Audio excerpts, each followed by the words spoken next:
ગુજરાતમાં કાળઝાળ ગરમી પડી રહી છે। હવામાન વિભાગે આગામી 5 દિવસમાં કરા, વીજળી, પવન અને હળવાથી ભારે વરસાદની આગાહી કરી છે, જેમાં આગામી 8 મે 2025 સુધી કચ્છ, સૌરાષ્ટ્ર, ઉત્તર ગુજરાત સહિત રાજ્યના મોટાભાગના જિલ્લામાં છૂટાછવાયા સ્થળોએ ગાજવીજ સાથે ભારે કમોસમી વરસાદની આગાહી કરવામાં આવી છે।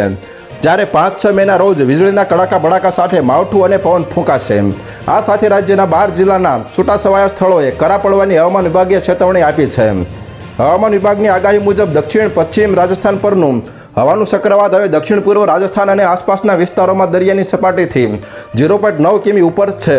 આ દરમિયાન ગુજરાતના મોટાભાગના વિસ્તારોમાં મેઘગર્જના સાથે માવઠું પડવાની શક્યતા છે, જેમાં આવતીકાલે કચ્છ, બનાસકાંઠા, સાબરકાંઠા, મહેસાણા, પાટણ, અરવલ્લી, મહીસાગર, દાહોદ, વડોદરા, છોટાઉદેપુર, નવસારી, વલસાડ, અમરેલી અને ભાવનગર જિલ્લાના કેટલાક સ્થળોએ મેઘગર્જના અને પવન ફૂંકાવાની સાથે હળવાથી મધ્યમ વરસાદ પડવાની આગાહી છે।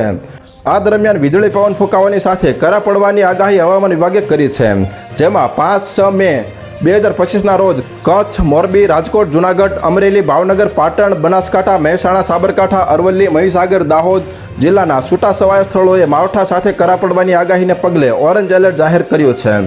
તો હાલ અત્યાર માટે આટલું જ મિત્રો। ફરી મળીએ નવી અપડેટ સાથે। તે પહેલાં વિડીયોને લાઇક કરી ગુજરાત ટોપ ન્યૂઝ ચેનલને સબસ્ક્રાઇબ કરી દો અને પાસે આવેલું બેલ આઇકન પણ દબાવી દો, જેથી તમને નવી નવી ખબરો મળતી રહે।